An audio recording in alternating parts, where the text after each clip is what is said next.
We head back to 1994, where Kirby, still relatively new to the gaming scene, has brought HAL Laboratory and Nintendo success. With 2 mainline titles and 2 spin-off games out at that time, Kirby seemed like a safe bet to capitalize on, with Nintendo ending up churning out several spin-off games, while Masahiro Sakurai, creator of the series, was hard at work on the next mainline title for the Super Nintendo. But while all of this was happening, Nintendo actually contracted a Western studio based in Scotland known as DMA Design LTD to develop a prequel game of sorts that would star Kirby in a much younger form. This is Kid Kirby, a Super Nintendo title for Kirby that would never see the light of day.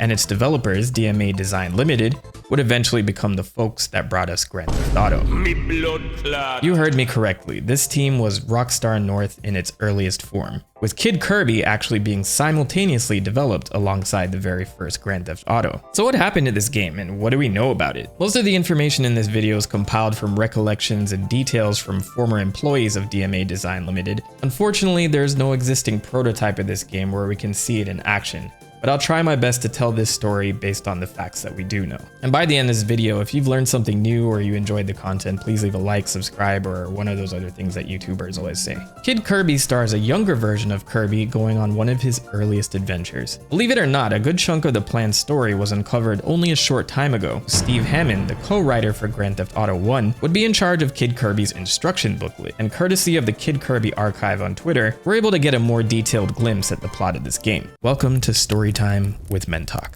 Dreamland is a place so far away out in the sky that it would take weeks and weeks to get there, even if you ran all the way. When you arrived and you got your breath back, you would see this land of magic and mystery, enchantment and illusion.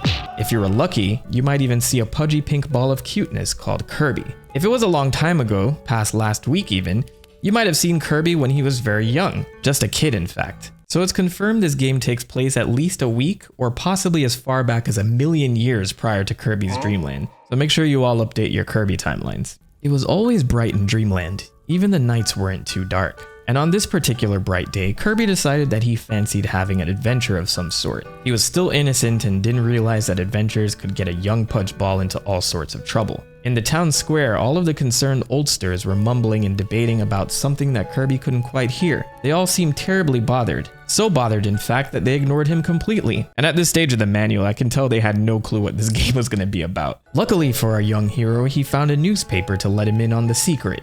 The Dream Spring had dried up again. So based on this sentence, this has happened once before, and I'd like to see a game about that incident too. But the Fountain of Dreams drying up would lead into Kid Kirby's adventure. We even get a page featuring the newspaper article from the Dreamland Tribune. There are a couple of interesting plot points here, like people suspecting Prince DDD as being the culprit, who comes from a long line of suspicious characters.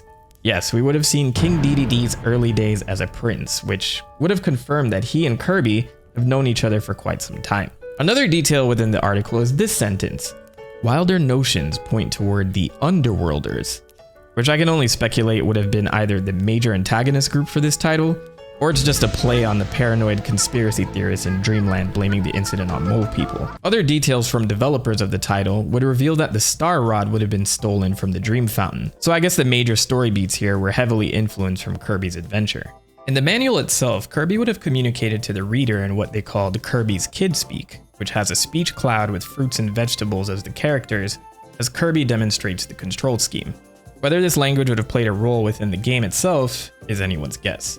So this series of events would have also played out in the intro in-game, with Kirby waking up and emerging from his house to see all the commotion going on regarding the Dream Spring. So that's pretty much the only thing about the story, considering the developers have revealed that it wasn't really all that fleshed out yet. So what about the gameplay then? Is there enough here to figure out how that would have worked? Well, kind of.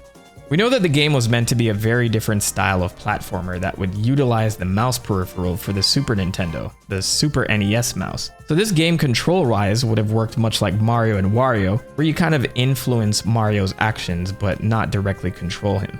It would also have been told from an older Kirby's perspective, reflecting on this adventure. Another ex-DMA Design employee, James Watson, was one of the programmers working on Kid Kirby at the time, and on his old blog, he had this to say regarding the project.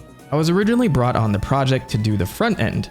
We had some mental idea about having a 3D-ish rotating map, which never worked properly, and in the end we went with a photo album layout for the front end.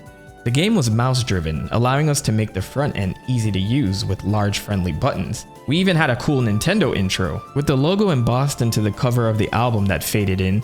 The book then opened to show the title page. The game was played with a mouse. You didn't control Kirby directly, instead you used the mouse cursor to grab his skin and pull it back. When you let go of the mouse button, he would go flying away in the opposite direction. You could also slap him upwards in flight or slam dunk him, useful for getting onto high places or into tight spaces, or transform him into various forms. It was probably one of the most unique gameplay ideas ever conceived, and I've not seen a game like it before or since. Cap. So the details on how and why Nintendo contracted DMA Design to create a Kirby game are somewhat sparse. But before the release of Grand Theft Auto in 1997, DMA Design was known for developing the Lemmings series, a level-based puzzle strategy title where the player must guide a group of lemming-like creatures through a series of obstacles and get them to the end of each level. So something happened in the middle of this and they ended up with a contract for Kirby. Maybe someday we'll know more and I'll be able to fill in the blanks here. But this is Mike Daly, the first employee and one of the 4 founders of DMA Design. Back in the early 2000s, Mike would share some of the concepts from Kid Kirby on his Flickr account, where we would get a sneak peek at some of the levels that were going to be implemented into the final design. We see designs for themes like a factory, caves, and a castle, but more importantly, the Fountain of Dreams, where many speculate would have been the location for the final boss. And while it's hard to fully grasp what the end product would have looked like based on these concepts, James Watson would confirm that the team were rendering graphics using SGI workstations, supercomputers at that time that were responsible for CG effects used in movies like Jurassic Park, but more relevantly, the workstations used to create the CG graphics in Donkey Kong Country. DMA Design would use the same methods as Rareware, rendering these graphics on the computers and then retouching them after the fact to make them usable for the SNES. So it's probably safe to say they were also chasing the Donkey Kong Country craze, much like many other developers at that time. Mike Daly would be contacted many years later through DMs by a Twitter user asking about the project. Hi Mike, I'm not sure if you respond to PMs, but have you worked on an SNES game known as Kid Kirby? Is there any version of this that was at one stage playable? Or was it simply a scrapped concept? Kirby was well underway, but took so long Nintendo got fed up with it and canned it. I did have an old demo, but it's vanished. It was designed to be a mouse game, kind of like Angry Birds. You pulled Kirby and stretched him, then pinged him in a direction to move around the level. The way my guy said his demo vanished, it's like somebody stole it from him. I can only cross my fingers that they find that demo someday. But Mike's recollection of the game seems to match that of James Watson's. Here's my best speculation on how this game would have worked. Looking at the level designs, they seem to be set up like a fancy maze board that you would see in those handheld toys that you move a ball around. In this case, the thing you're moving around is Kid Kirby, who the player would slingshot around the level by using the Super NES mouse, guiding him to the exit of each level while avoiding obstacles and enemies.